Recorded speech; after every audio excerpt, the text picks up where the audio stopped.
voit souvent rouge, avec elle sa bouche. Maggie soleil ou bien Maggie larme, on est sous le charme quand son cœur s'enflamme. Elle joue toute la gamme, au Maggie elle fait sa météo. Chez elle il fait toujours beau, en robe de soir, en pyjama.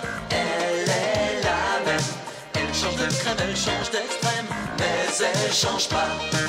Maggie le jour, Maggie la nuit, c'est un poème, un peu beaucoup à la folie, c'est elle qu'on aime. Maggie, Maggie, Maggie, voilà Maggie.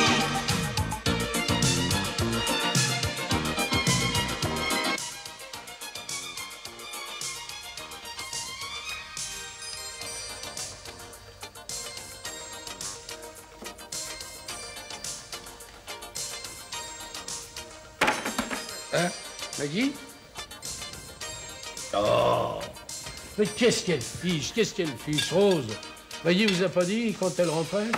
Oh, monsieur Georges, je vous l'ai déjà dit 50 fois. Non, elle m'a juste dit qu'elle tâcherait de faire un saut entre le cocktail à la fondation Perestroïka, là, je sais pas quoi, et puis la soirée à l'ambassade du... j'ai oublié le nom. Oui. Bon, ça va, ça va. Oh non, ça n'a pas l'air d'aller, monsieur Georges. Elle, Rose, ça va pas du tout, non.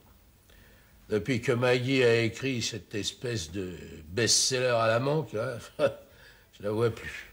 C'est pas un best-seller à la manque, c'est un très grand livre que j'ai pas arrêté de pleurer en le lisant. Moi, c'est depuis qu'elle l'a écrit que je pleure. Ouais, remarquez, je vous comprends, monsieur Georges, hein. Ma Maggie, depuis un moment, elle a la tête enflée. Oh, Rose, allons. Ah ben oui, quoi, c'est pas pour dire, mais elle me considère comme sa bonne, alors que je suis son assistante latérale. Si vous saviez ce que je m'en fous. Oui, oh, je sais. Ça, le problème des autres, ça vous atteint pas. Vous êtes uniquement préoccupé par ces petites histoires mesquines. Ça est, Rose. Ma femme est en train de me quitter, alors le reste... Hein... Comment? Ma Maggie, elle est partie? Oh non, pas encore, mais c'est pire. Elle n'est jamais là. Quand elle est là, elle n'est jamais seule. Elle est toujours accompagnée d'une cour de petits snobinards. Elle m'évite. Oh non, je suis plus assez bien pour elle, quoi. Mais non, monsieur Georges. Ma Maggie, elle vous aime encore. Seulement, vous savez pas lui parler. Ah, ça c'est nouveau. Je sais pas lui parler. Ça fait plus de 14 ans qu'on est mariés. Mais non, monsieur Georges, c'est pas ce que je veux dire. Seulement, ma Maggie, depuis qu'elle est écrivain, elle est habituée à ce qu'on lui parle intelligemment. Enfin, je veux dire avec des mots qu'on comprend pas vraiment. Bah, vous savez ce que je vais lui dire, moi, de façon intelligente? C'est qu'elle arrête ses conneries. Sans ça, son mari va se faire la malle, parce qu'il en a ras-le-bol. Voilà. C'est assez intellectuel comme formulation, ça, madame l'assistante atterrée? Oh. Allez, vous en faites pas, monsieur Georges, vous la reverrez, votre femme. Bon, maintenant, il faut que je me sauve, hein. Parce que mon mari, il aimerait bien me voir de temps en temps, lui aussi. Ah, je le comprends. Hein.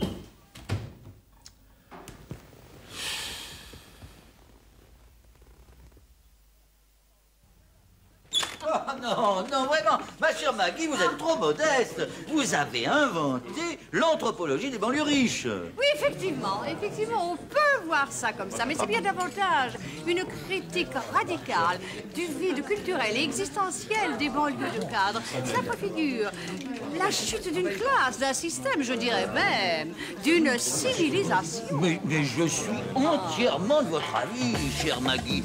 Écoutez, c'est le pendant exact de Femmes mes sœurs ou 30 ans dans un bordel afghan. Le bouquin de Rirette de l'abbé Pierre. Non, Rirette, c'est Rirette et moi, c'est moi. Alors, je n'ai aucune prétention. Mais moi, je n'ai fait que raconter l'aube d'une nouvelle coupure épistémologique et cela, vous l'avez absolument perçu quelque part. On serait sûr, on en prendrait des... Je vais vous dire, le tiers-monde a beaucoup plus besoin de nourriture spirituelle que de lait en poudre, mais ça, personne ne l'avalera. Maggie?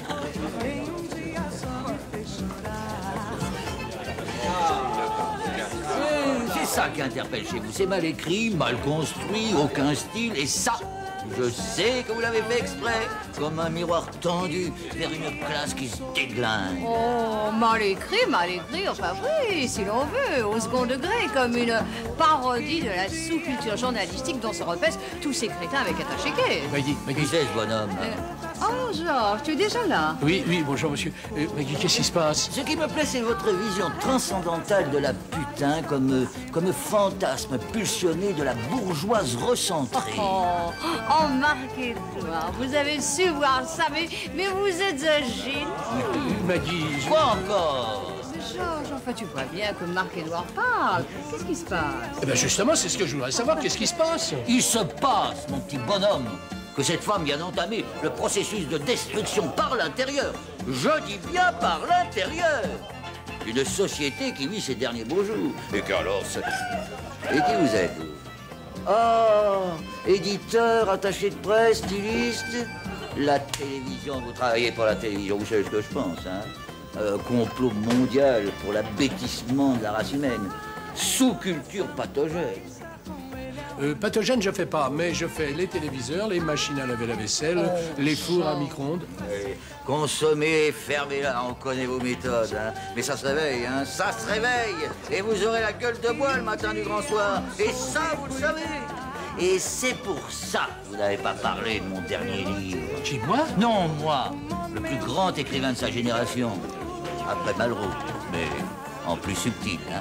Et ça, c'est ça qui vous gêne, c'est ça qui vous empêche de dormir. Ah non, moi je dors très bien. Georges, enfin, arrête de provoquer Marc-Édouard. Georges est mon mari. Alors, Georges, je te présente Marc-Édouard Rature, l'écrivain, tu sais. Ah oui, je me disais aussi, vous n'êtes pas passé récemment à la télé? Passé, comme vous dites, 5 minutes aux infos de minuit, hypocrite. Alors que j'avais demandé une émission spéciale. Je sais pas, un truc du genre, une nuit spéciale rature sur la 2, vous voyez? Oui, ça nous changerait pas des âneries qu'on voit d'habitude, hein. Comme vous dites, toute la France debout pour se ressourcer aux vraies valeurs. Mais il y a eu des ordres. En haut. Très, très haut. Non. Mais s'il ne me bâillonne pas un jour, je dirai la vérité. Parce que il n'y a pas que le président, il y a aussi la CIA. Ah oui, mais vous oubliez le Vatican, hein, le KGB et les banques suisses. Georges. Non, laissez, j'ai l'habitude. Ça fait 20 ans qu'on essaye de me faire taire. Mais ils n'y arriveront pas. Comment est-ce qu'on peut faire taire le talent, hein? Est-ce qu'on peut faire taire la vérité, hein?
cocktail chez Titou, c'est ça, au revoir. Très sympa, hein? Ah, Maggie, Maggie, vous êtes la réincarnation de toutes les femmes qui ont fait la France.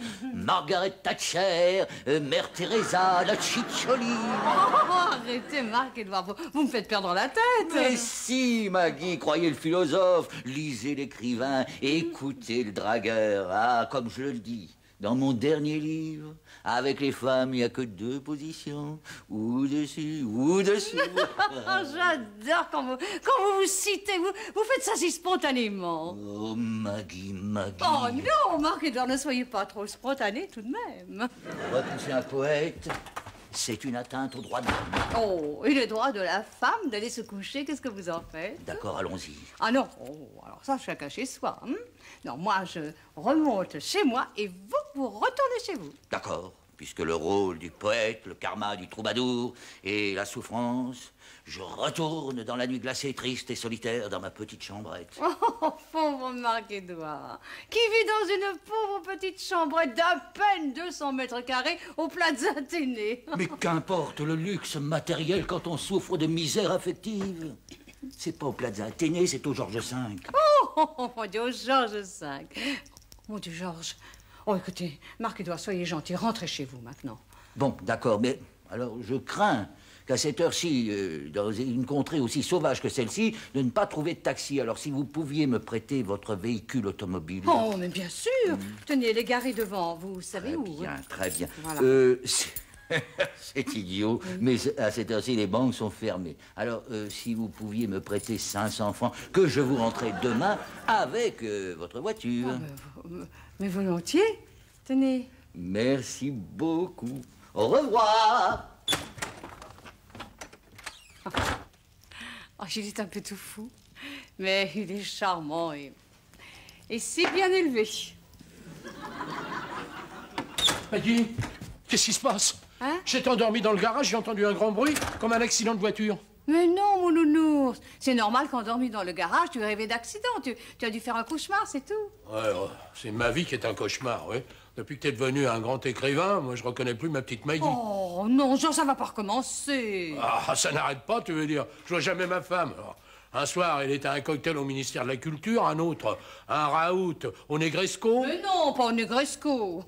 À l'UNESCO. Ouais, bah c'est la même chose. Moi, dans tout ça, je suis le pauvre crétin de mari, oui. Oh, Georges, vraiment, ton égoïsme est hallucinant. J'ai eu une journée épouvantable et quand je rentre à la maison, tout ce que trouve mon mari pour me remonter, c'est de me faire une scène. Je te fais pas de scène, mais avoue. J'avoue que tu me déçois beaucoup. Non, mais tu t'imagines que ça me fait plaisir, moi, toutes ces obligations.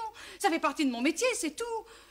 Oh là, quand je pense que je me faisais une fête de retrouver mon nounours, tu parles, je tombe sur un macho cavernicole et paléolithique qui ne rêve que d'une chose, c'est de m'enchaîner à sa cuisine et à son lit. Même j'ai jamais dit ça. Non, mais tu l'as pensé, seulement tu es trop lâche pour le dire. Bon, bah disons que j'ai rien dit, chérie. Moi, excuse-moi, mon bébé, mais ça, c'est vrai, j'aurais pas dû m'emporter comme ça, c'est vrai. Bon, on y va? Vous êtes prête, Maggie? Attendez. Voilà, tout est OK. Maggie Boissier, première.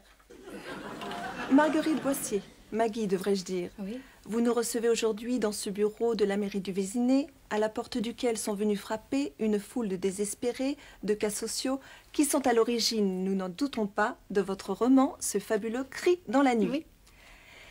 Une question banale m'interpelle toutefois. Comment conciliez-vous votre vision d'une néantisation de l'ego de la femme dans sa relation amoureuse avec votre soutien aux justes revendications de nos sœurs pakistanaises? Merci beaucoup, Maggie. Je suis sûre que nos téléspectatrices seront très touchées de la franchise de votre réponse. Et maintenant, Maggie, la question que se posent toutes les téléspectatrices. Combien gagnez-vous par mois? Eh bien, chaque mois, je gagne beaucoup à être connue. Et quant à l'argent, si c'est cela que vous voulez évoquer, eh bien, ça ne m'intéresse pas. Comme le dit Marc-Edouard Rature, un homme sans argent respire aussi mal qu'un poisson sans eau ou qu'un député sans mensonge. Vous venez de citer Marc-Edouard Rature. Oui. Des rumeurs que je ne voudrais pas évoquer murmurent que l'on vous voit très souvent ensemble. On vous prête même une aventure. Une aventure avec Marc-Édouard. Oh, non, non, non, non, pas du tout. Non, disons que je suis sa muse et que ça m'amuse. Ça muse et ça m'amuse. Merci beaucoup, Maggie. Votre conversation est un véritable feu d'artifice de mots. Merci. Coupez.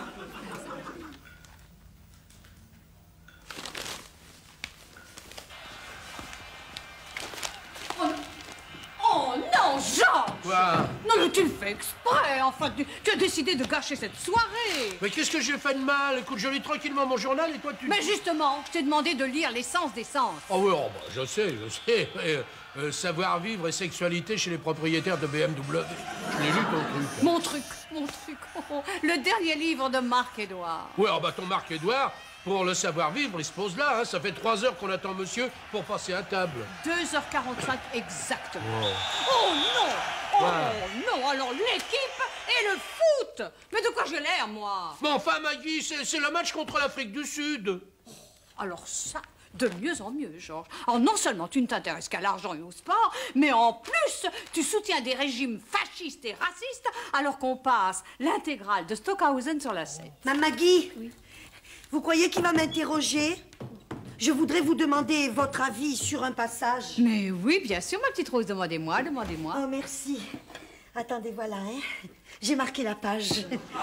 Alors, une fois de plus, la chienne capitaliste, s'accouplant au port pur bœuf de l'international des multinationales, met au monde les tigres en papier de l'énarchie mondiale.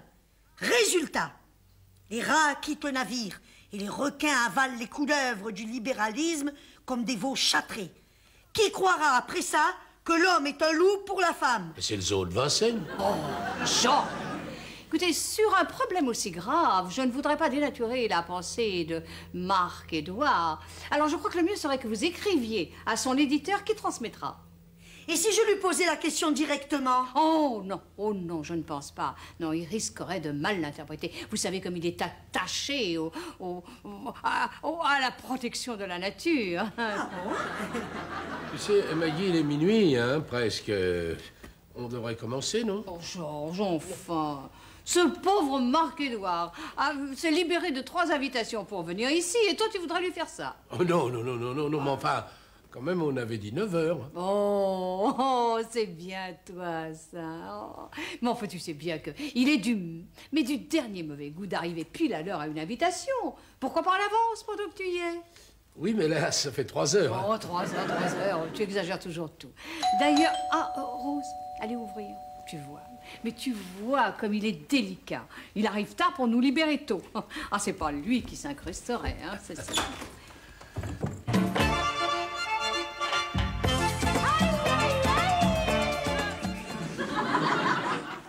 Ma Maggie, je voulais vous dire à propos de M. Georges. Rose, moins fort. Respectez le sommeil du génie. Ouais, il a le génie du sommeil. Il est 2 heures de l'après-midi. Il n'est pas encore levé. Enfin, Rose, comme si vous ne saviez pas que Marc-Édouard est le plus grand écrivain de sa génération. Pourtant 1m50. Ah oui, et bien sûr, vous trouvez ça drôle. Pas vraiment. Quand je vois ce pauvre Monsieur Georges. Oh, ce pauvre monsieur Georges, vous n'avez que ces mots-là à la bouche. Frappez pas, je rembourserai. Je rembourse. Vous l'avez réveillé. Eh bien, vous pouvez être contente de vous. Alors là, je vais lui dire. Ah, ça, je vais lui dire. Maggie, jusqu'à maintenant, j'ai rien dit, mais cette fois, j'en peux plus. Ah non, ça, mon moi profond ne supporte plus rature, il me fait penser à une furonculose qui a gâché mon adolescence. Ah bah tiens, il a quand même fini par se lever, le parasite. Maggie? Y'a personne? Rose? Ma petite Rose, mon petit déjeuner, s'il vous plaît. Alors, 2 œufs coques, 3 minutes de cuisson, thé, n'importe quel sauf du Darjeeling, marmelade et miel. Ah, j'ai oublié un jus d'orange. Mais attention, une orange pressée, hein. Pas de ces jus en bouteille.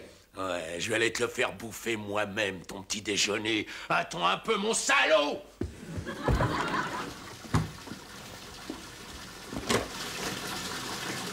Mes cigares? Mon whisky? Ma main sur ta gueule. Je trouve inadmissible la brutalité dont tu as fait preuve envers ce pauvre Marc-Édouard. Ah ça, t'as raison, je le regrette. Ah bon, tu regrettes? Ah oui, je regrette de ne pas l'avoir achevé. Oh, arrête, c'est pas drôle, hein. Ah bah tant mieux, parce que je cherchais pas à l'être. Hein. Bon, alors Maggie, parlons peu, parlons bien. Il y a un homme de trop dans cette maison. Bon. L'un de nous doit partir, alors ce sera moi. Ma résolution est prise. Oh, mais cesse de tout prendre au tragique. Ah, non, je ne prends rien au tragique. C'est très simple, tu vas voir. Très, très simple. Pierre ne revient pas avant 15 jours, il m'a laissé ses clés. Alors je vais camper chez lui pendant 4 ou 5 jours, le temps de trouver un studio. Voilà. Adieu, Maggie.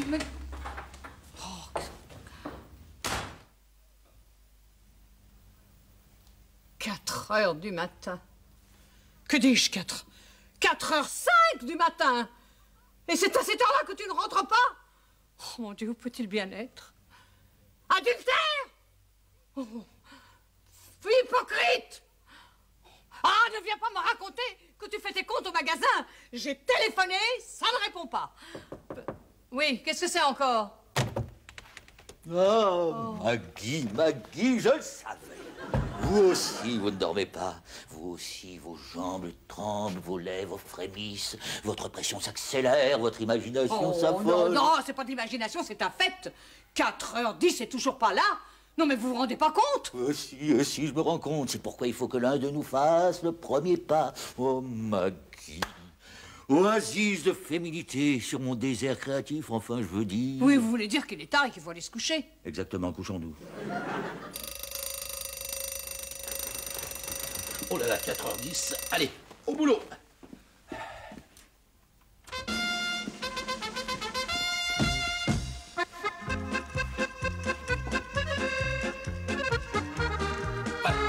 Maintenant, mesdames, c'est à vous. Allez. Voilà. Non, allons, ma petite chérie, moins figée, voyons, hein. Plus souple, plus sensuelle. Oh, Georges! Oh non! Deux filles! Mais c'est pas possible! Maggie. Quoi, vous êtes encore là, vous? Oui, j'ai pensé à quelque chose de génial à propos de vous, de moi, de la porosité du cosmos. Oh, c'est pour me dire des débilités pareilles que vous me dérangez? Enfin, Maggie, je croyais... Vous croyez quoi? Je croyais que vous et moi... Enfin, que toi et moi... Oh non, mais dites donc, vous croyez-vous? C'est ça! Frappez-moi, frappe-moi! Oh, rature! J'en ai assez de vous entendre sortir une ânerie par minute. Oui, bien sûr. On ne peut pas demander, on ne peut pas s'attendre à ce qu'une bourgeoise de banlieue comprenne beaucoup de choses. Oh si, elle a très bien compris que vous avez failli gâcher sa vie, la bourgeoise de banlieue. Alors maintenant, rature, vous allez me faire le plaisir de prendre vos clics et vos claques, sinon je vais vous en repasser une autre. Non, qu'est-ce que... Oh non, Georges! Oh, Georges, ne fais pas ça, je t'interdis! Oh, les petites. Oh, ben, vous voir ça. Oh, ne restez pas là, vous!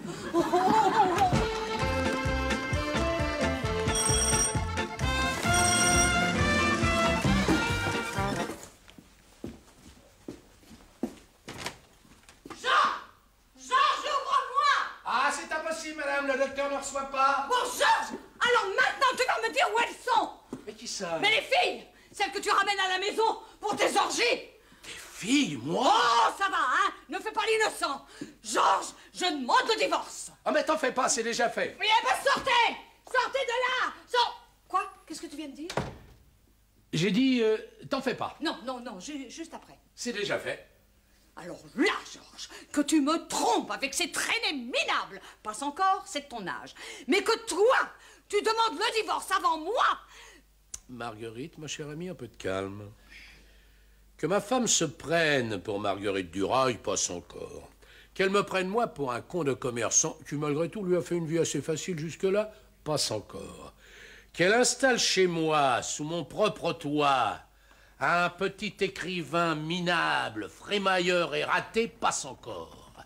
Mais que toi, tu viennes me dire à moi, quand je dois divorcer, alors là je dis non! Oui, non, si, mon chéri. Bon, alors voilà ce que tu vas faire. Tu vas t'en aller avec ton écrivaillon, là, et puis... Et puis quoi? Parce que justement, il n'est plus là. Ah, il t'a quitté lui aussi? Ah bah finalement, il est pas si bête que ça, ce type. Comment ça s'appelle son livre déjà? Essence et super, c'est ça? L'essence d'essence. Oui, bon, bah, aucune importance. De toute façon, mon avocat t'appellera. Ah non! Ah sac! Qu'une chose soit bien entendue entre nous, Georges. C'est moi qui quitte. Ah non, là, tu te méprends, Marguerite, c'est moi qui te quitte. Non, mais tu veux rire? C'est moi! Ah, puis d'abord, qu'est-ce qui a amené Rature à la maison, hein? Oh bah ça, évidemment, c'est toi. Ouais, ah! Alors, tu vois? Non, alors, donc, c'est moi qui pars. Oui, tu pars et moi, je reviens. Et toi, tu reviens comme...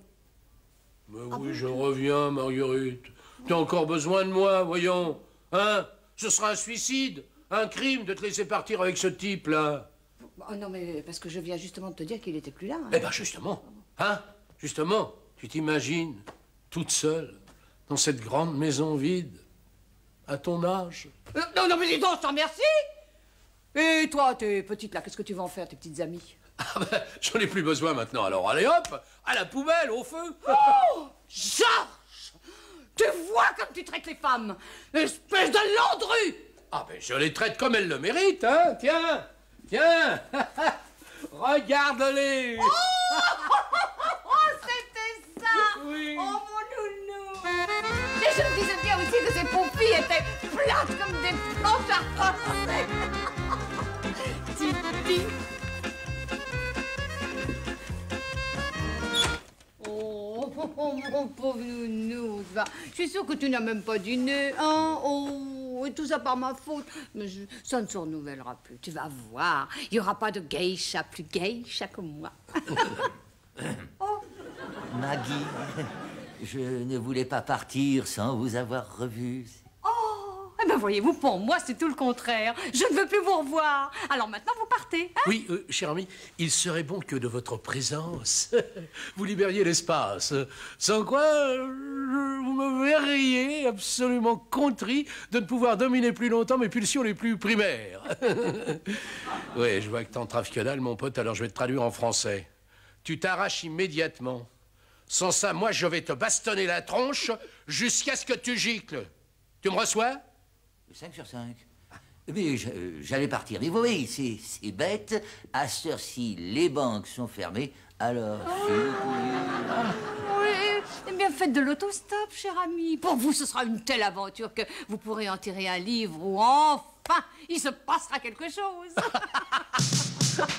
Elle voit souvent rouge, avec elle sa bouche. Maggie soleil ou bien Maggie larme. On est sous le charme quand son cœur s'enflamme. Elle joue toute la gamme. Oh Maggie, elle fait sa météo.